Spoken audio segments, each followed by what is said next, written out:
Hola, vamos a continuar con la segunda parte del tema de la Unión Europea, que el apartado correspondiente sería el de las instituciones de la Unión Europea, que nos sirve para entender el funcionamiento de la Unión Europea.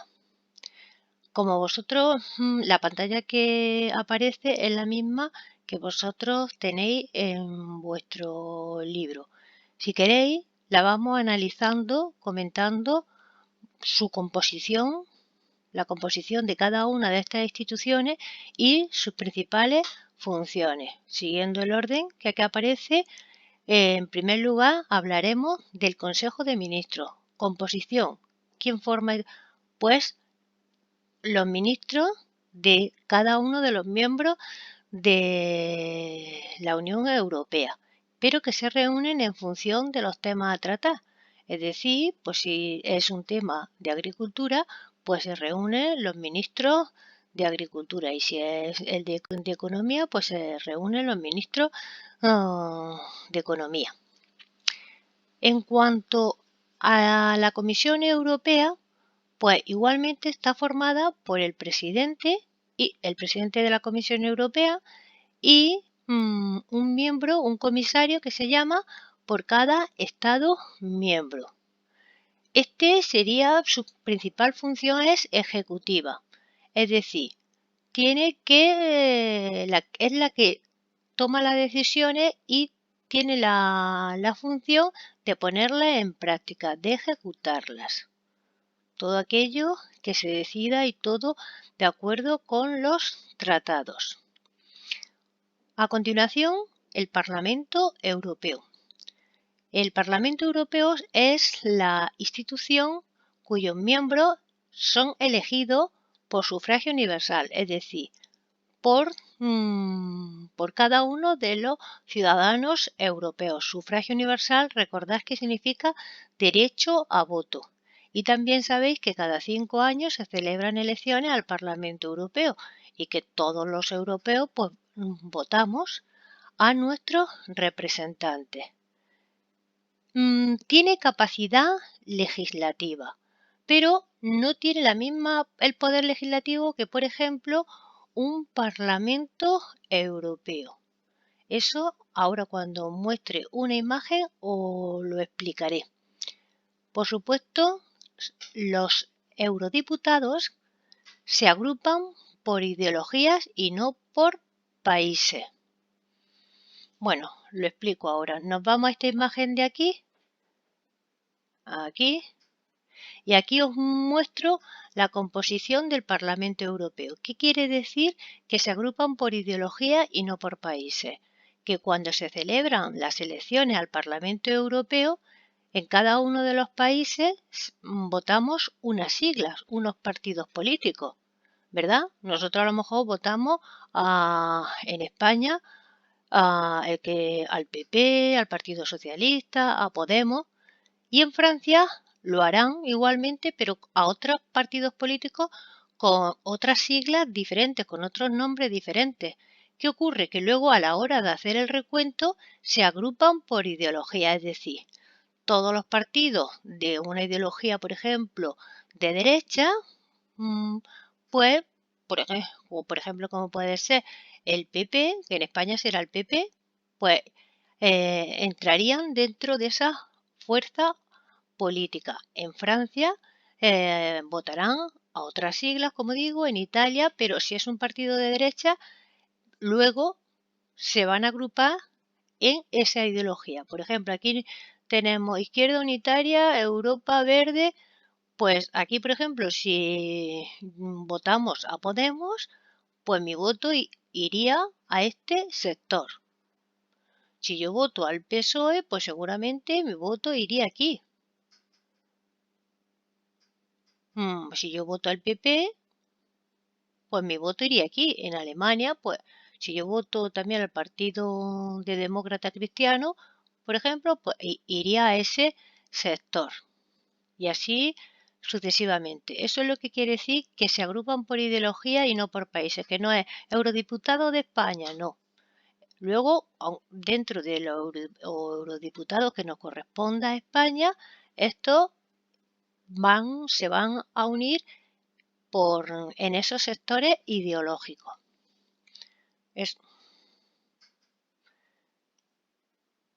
Continuamos con el siguiente, que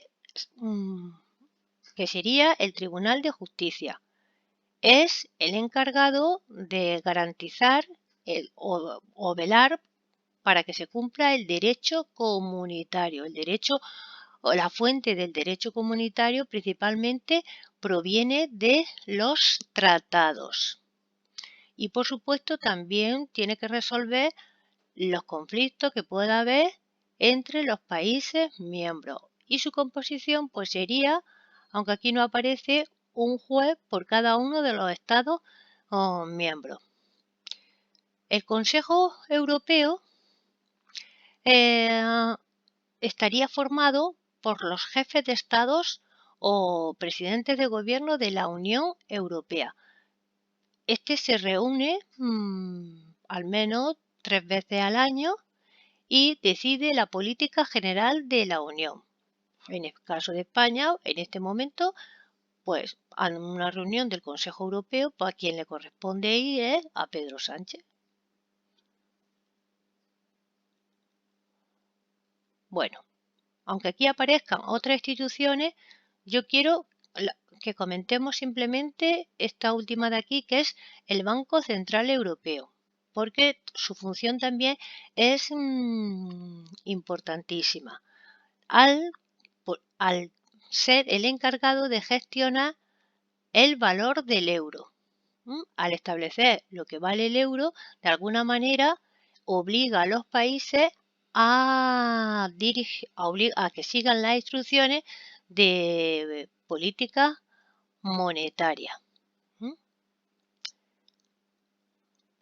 Y si queréis, vemos esta otra imagen de aquí o la leéis vosotros, en la que aparecen también de forma resumida estas instituciones, por si viéndola lo entendéis mejor. ¿Veis? Comisión, Poder Ejecutivo, formado por los comisarios, Consejo de Ministros, reúne a los ministros, Consejo Europeo, reúne a los presidentes de gobierno, jefe de Estado, Parlamento, asume competencias, no todo el poder legislativo. En el caso, por ejemplo, del Parlamento español, sí tendría más funciones legislativas que el Parlamento europeo, porque nuestro Parlamento y el de cualquier otro país miembro, pues su máxima función es la de elaborar y aprobar las leyes junto con el presupuesto, entre otras, pero tiene más poder legislativo que el que pueda tener el Parlamento Europeo. El Tribunal de Justicia, aquí lo único que nos dice es que está formado por un juez de cada uno de los Estados miembros. Esta otra imagen de aquí es otro mapa conceptual, otro esquema sobre las instituciones europeas.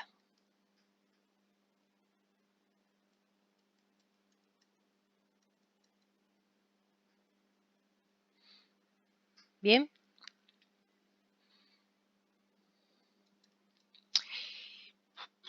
Con sus respectivos, por lo que estamos, las funciones, su composición y las sedes.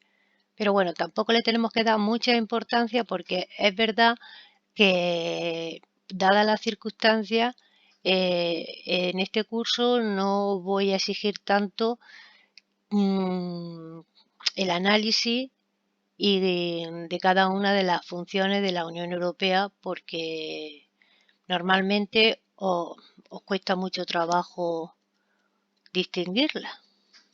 Bueno, pero sí es importante que las conozcamos y yo por eso la estoy explicando. Este otro mapa conceptual yo creo que es muy clarificador de cada una de ellas y de las funciones o poderes que poseen. Fijaos, ¿os acordáis de los poderes ejecutivo, legislativo y judicial? Ejecutar es aplicar, legislativo es poder, elaborar las leyes y judicial administrar la justicia. Pues en el caso de la Unión Europea, este poder ejecutivo está repartido entre el Consejo Europeo, los presidentes de gobierno y la Comisión Europea. Imagina, el Consejo Europeo es el que dirige la política general de la Unión, como hemos dicho, ¿no? Entonces, las decisiones más importantes, decidir el futuro de la Unión Europea, patatín, patatán, pues se decide aquí. Y luego, la función de aplicar lo que aquí se ha decidido, le corresponde, se lo pasan a la Comisión, formada por los comisarios. Tienen la obligación de que se aplique lo que se decida. Y el poder legislativo, función de aprobar las leyes, recae tanto en el Consejo de Ministros como en el Parlamento Europeo. Pero, como he dicho, la Comisión propone las leyes y aquí se aprueban tanto las leyes como el presupuesto. Y por último, el Poder Judicial, que recaerá básicamente en el Tribunal de Justicia. Dicho esto, ya nos quedaría que este apartado, sí, para mí, desde mi punto de vista, es mucho más importante, que es España y la Unión Europea. Respecto a España y la Unión Europea, yo quiero que comentemos o que conozcáis la fecha de incorporación, que fue en 1986, y también las dificultades políticas y económicas que hubo que resolver para poder ingresar en la Unión Europea. En primer lugar, tuvimos que demostrar que éramos un Estado democrático. Por tanto, hasta que no se aprueba la Constitución del 78 y se inicia la transición democrática, para nada nos iban a permitir la incorporación. España, como bien sabéis, con anterioridad, en el 75, del 39 al 75, correspondiéndose con el franquismo, era un régimen dictatorial y, por tanto, en ese contexto político es imposible pertenecer a la Unión Europea. Pero aparte del problema político, luego hubo que resolver otras cuestiones económicas, como por ejemplo la oposición de algunos Estados miembros, como Francia, Italia, países latinos, mediterráneos, que tienen una producción muy parecida a nosotros, que van a mostrar cierto rechazo por la competencia que le pudiéramos ocasionar. En cualquier caso, la incorporación para España supuso un gran reto y hubo que reconvertir muchos sectores económicos, con las consecuencias económicas y sociales que eso acarreó. Por ejemplo, se obliga a reconvertir el sector siderúrgico, el naviero, también se vio afectado los sectores agrícola y ganadero, el pesquero, y hubo que hacer un gran esfuerzo de adaptación. Y por último, me gustaría que valoráramos los aspectos positivos y negativos de la incorporación. En este apartado yo quiero que vosotros seáis críticos y que aportéis vuestra visión personal. Es decir, que unos pueden opinar que esa incorporación ha sido más positiva, otros más negativa. Siempre y cuando se justifique, la posición es correcta. Lo cual, pero bueno, yo añado estos aspectos que no quiere decir para nada que sean los únicos que se pueden comentar. y que uno, con lo cual vosotros podéis enriquecer este apartado, ¿vale? Estos son sugerencias, ideas, ¿de acuerdo? Bueno, pues en cuanto a aspectos positivos, es verdad que España ha recibido muchas ayudas tras su incorporación a través de los fondos sociales y la política de cooperación. También supone un gran hito para superar el aislamiento internacional que España había sufrido. España a partir de ese momento va a ser reconocida internacionalmente. Y también gracias a esa ayuda recibida, España va a experimentar un gran crecimiento en su Producto Interior Bruto, en la riqueza, la riqueza del país. Y, por supuesto, mejora lo que se conoce como el estado del bienestar. El estado del bienestar, la expresión estado del bienestar nos referimos a aquel que goza de unos mejores servicios sociales.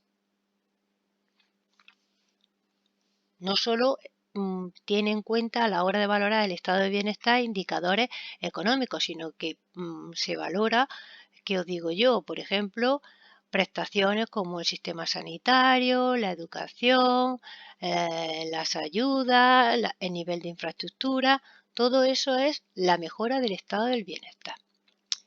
Y en cuanto a aspectos negativos, que también se pueden comentar y que algunos lo consideran así, ¿no?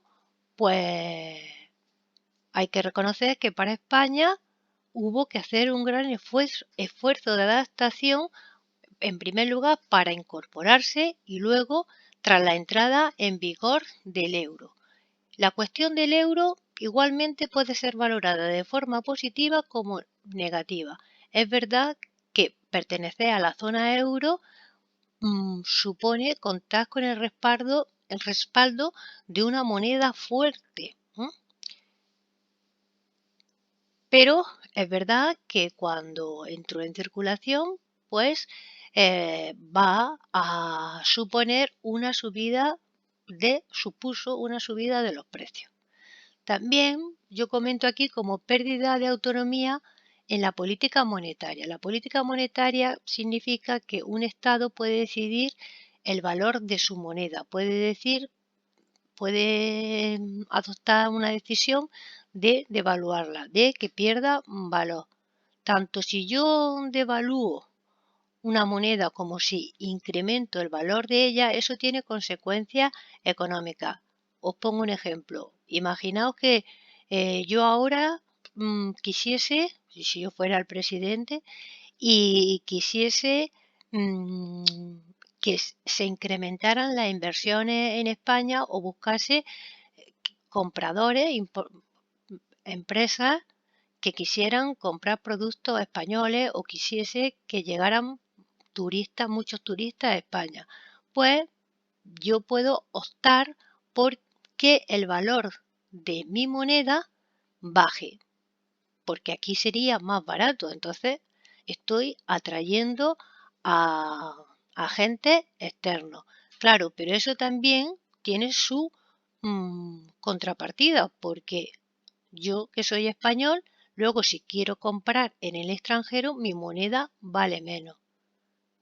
Y al revés, o sea que nada es ni bueno ni malo, depende del momento en el que nos situamos. Pero en el caso, por pertenecer ya a la zona euro, el gobierno español, muchas decisiones económicas no tiene autonomía, le vienen marcadas por la Unión Europea.